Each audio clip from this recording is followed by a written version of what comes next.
I grew up in Hollywood. My mom works in Hollywood. I have met Harvey Weinstein. I met him one time. I was at the Four Seasons having breakfast with a friend of mine named David Suissa, who's the editor over at the LA Jewish Journal. And David introduced me to Harvey Weinstein. Weinstein was a jerk, but he did not sexually harass me, which apparently makes me the only person in a 300-mile radius he did not sexually harass. For what that is worth. In any case, Weinstein now, obviously, they're saying there are hundreds of cases in which he sexually assaulted, harassed, or raped people. So that is shocking, but not surprising. The reason I say it's shocking, but not surprising, is that this has long been a part of Hollywood culture. To pretend otherwise is just foolish. And unlike in, for example, the Catholic Church, which is against these things, this has always been a long, if not celebrated, then winked at, nodded at, grinned at, laughed at part of Hollywood culture. It has been. The casting couch has been part of Hollywood culture since the very beginning. And to pretend otherwise is just to let Hollywood off the hook for a certain perspective on human sexuality that is seriously perverse and leads to really dire consequences. The reason the left wants to ignore this, of course, is because the Hollywood view of human sexuality that allowed for this sort of misbehavior and evil to accrue and occur for literally decades on end is something that the left sort of holds in high regard, and that is the transactional nature of sex. So let's talk a little bit about the casting couch for just a second. So first of all, here's a little bit of Hollywood history. It was built on sexual peccadillos, and in particular on the casting couch. Here is a long list of people who are involved in using the so-called casting couch. For those who don't know the phrase, casting couch means that there's a director, he has to cast a part in his film, and so he'll go to a hot starlet or upcoming starlet who has ambitions and say to her, you want a shot at this role, you want a screen test, darling, get down on that couch, right? That's what the casting couch meant. Okay, here are some of the people who engaged in it. Louis B. Mayer, right, the founder of MGM. Apparently, he sexually assaulted teenage Judy Garland. There are stories about him with Judy Garland on his lap when she was 16 years old and him fondling her breasts. Okay, so this goes back a long time. Arthur Freed, legendary producer, allegedly exposed himself to Shirley Temple when she was 11 years old. She wrote that in her memoir. Harry Cohn, a guy so hated in Hollywood that there was an old joke that used to go around about Harry Cohn that his funeral would be the most well-attended event in the history of Hollywood because everyone wanted to make sure he was dead. But Harry Cohn had a long history of sexual abuse, apparently. Daryl Zanuck reportedly solicited prospective starlets on a routine basis. Howard Hughes not only slept with starlets consensually, but apparently had a casting couch himself. And this was a running joke in Hollywood for years. Okay, it's part of the movies. All About Eve won Best Picture in 1950. It's a terrific film. I've recommended it here on the actual show. This joke involves Marilyn Monroe. So you're going to see here a very, very young Marilyn Monroe. This is one of Marilyn Monroe's first screen roles in which she had a speaking role anyway. And she plays an up-and-coming woman who's attempting to break into the theater. She has a bit part. George Sanders is playing a theater critic named Addison DeWitt, and he's been squiring Monroe's character around. Basically, she's sleeping with him so that he will squire her around town, and then he passes her off to the producers, right? The way that he's going to pass her off to the producers is have her essentially used as a sexual object by the producers in order to solicit the part. This is an open part of the film, right? I mean, this is part of the joke. Here it is from the film. Then you two must have a long talk. I'm afraid Mr. DeWitt would find me boring before too long. You won't bore him, honey. You won't even get a chance to talk. Claudia, come here. You see that man? That's Max Fabian, the producer. Now go and do yourself some good. Why do they always look like unhappy rabbits? Because that's what they are. Now go and make him happy. All I want is a drink. Leave it to me. I'll get you one. Thank you, Mr. Fabian. Well done. I can see your career rising in the east like the sun. Okay, and then she ends up getting an audition but not getting the part, and then she asks Addison DeWitt for his advice. He says, go try the same thing in Hollywood. Okay, this is in the New York theater circles. This has always been a part of Hollywood. It's always been a disgusting, horrible part of Hollywood. To pretend otherwise is to ignore reality. Okay, Harvey Weinstein is the worst example of what happens in Hollywood, but it is ridiculous to suggest he's the only example of this happening in Hollywood. Okay, there are a number of starlets who have talked about this over time. I'm talking about virtually all of the major ones have talked about. Joan Collins talked about. Marilyn Monroe described the town as being, she said that this is from her autobiography. She said producers treated Hollywood, quote, like an overcrowded brothel.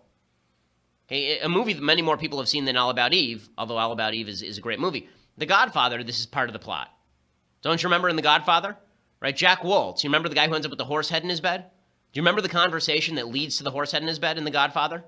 It's Jack Woltz, this famous Hollywood producer, who's sitting with Tom Hagen, and he says to him, and this is direct quote, Johnny Fontaine never gets that part, right? Johnny Fontaine ruined one of Waltz International's most valuable proteges. I was going to make her a big star. And let me be even more frank, just to show you that I'm not a hard-hearted man. That's not all dollars and cents. She was beautiful. She was young. She was innocent. She was the greatest piece of ass I've ever had. Right? That's in The Godfather. Everyone knew in Hollywood about this for decades. It's still going on in Hollywood right now. It's still going on in Hollywood right now. Okay, power means that power combined with transactional sex leads to sexual abuse. Okay, power plus transactional sex leads to sexual abuse. Not just for women who are openly raped and their consent violated, but for women who are essentially forced into the position of having to sleep with guys they don't want to sleep with in order to make their way to the top. That system has been in place for 100 years in Hollywood. And that's not a justification for the system, folks. This is me ripping on Hollywood's morality. This is me ripping on the transactional nature of sex and beauty in Hollywood. This has been true forever. Famous actresses like Ellen Barkin, she comes out and she says that Harvey Weinstein's evils, that everyone knew about them for years. But rich, famous actors and actresses said nothing. Okay, where were you? Once you became rich and famous, wasn't it incumbent on you to out these people? If you actually want to change the system, you can't wait till Harvey Weinstein gets out and then you tell your horror story about Harvey Weinstein. Okay, you want to talk about hollow bravery? To me, that's hollow bravery. Because now Harvey Weinstein's already outed. You want actual bravery? Tell us who the bad guys are so that we can root them out. If you want to change the system, you have to get rid of the bad guys. And the only people who are capable of making that move are people who are already the stars. They're the people who are already the stars. Because if you're up and coming, if you're 18, you're trying to get a job in Hollywood, you're trying to make your way, it's sort of like the deal that a lot of baseball players made with steroids in the early 2000s, right? You can either languish in AAA or you can take the steroids and go for the millions of dollars. Is that an immoral decision? Yeah, it's an immoral decision. Is it an understandable one? It's also an understandable decision. The same thing happens to be true with a lot of these young Hollywood actresses and actors who come to Hollywood looking for a career, and the difference between them being Tom Hanks and them being a guy working at the Coffee Bean is what they're willing to do in a bedroom with a producer. The only way that that system gets broken is if the people who are already stars dedicate themselves to rooting this out, and that means naming names. Because bad people will continue to do bad things so long as they have these jobs. Names have to be named. And back to the transactional sex point. Again, men in power have always used sex for transactional purposes, and this doesn't just exist in Hollywood. This has existed in public schools, it exists in churches and synagogues, it exists in politics. Obviously, Bill Clinton comes to mind, right? This is what Bill Clinton did to Kathleen Willey. All of this it has been happening for years, but it only stops when the public shows that they are not willing to accept the transactional nature of sex, that sex means more than just, I'm trading sex for a part. I'm trading sex for a role. I'm trading sex with power, for power. There is a value to sex beyond the ever-present physical stimulus. It is more than just shaking hands. So long as society treats sex that way, it's going to be very difficult to curb these impulses. It's going to make it harder to curb these impulses. Either sex means something or it doesn't. If sex is just a handshake, well then a handshake can close a business deal. But if sex is more than that, then we ought to look askance at the casting couch, even if the women are consenting to be on it. Because that sort of consent is not real consent, in my view. That sort of consent is a power relationship. You know, this is where I'm more feminist than a lot of people on both the right and the left. That sort of power relationship is an exploitation of women. And society needs to disapprove of this. Can it be done? Sure, society did in the past. In fact, society so disapproved of the Hollywood treatment of sex in the 1920s that the Catholic Legion of Decency led a boycott against Hollywood, and that boycott led Hollywood to actually reflect the values of the time in its own films. They had a voluntary thing called the Hays Code. The Hays Code existed from the 1930s to the 1960s, and that's why you have all of these movies where every kiss is closed mouth, where there are no sex scenes. Why, from the 1930s to the 1960s, you don't see people in bed together, why men and women sleep in separate beds. All of that is a reflection of the Hays Code.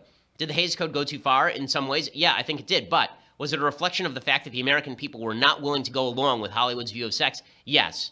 And the American people have to not be willing to go along with that view of sex, and they have to extend a more sanctified view of sex into their own lives as well. So I think that's what I have to say about Harvey Weinstein. I think also, by the way, that every community should look to its own here. I do think that every community should look to its own issues with regard to sexual power dynamics and see whether they are upholding standards of their communities or whether they are undermining those standards. This, again, I think is the difference between churches and synagogues in Hollywood. I think, as I showed you in this movie, this has always been an openly accepted part of Hollywood culture. It was never an openly accepted part of church culture, which is why it's so ridiculous that the media have decided to make, every time there's a sexual scandal in the Catholic Church, the media decide that they're going to make this about priests being celibate. But when there's a sexual scandal in Hollywood where sex scandals are the rule, not the exception, then it's, well, why are we making a big deal about Hollywood? This happens everywhere. Because in one area, it's endemic to the culture and celebrated in the culture, and in one, it is abhorred. Okay.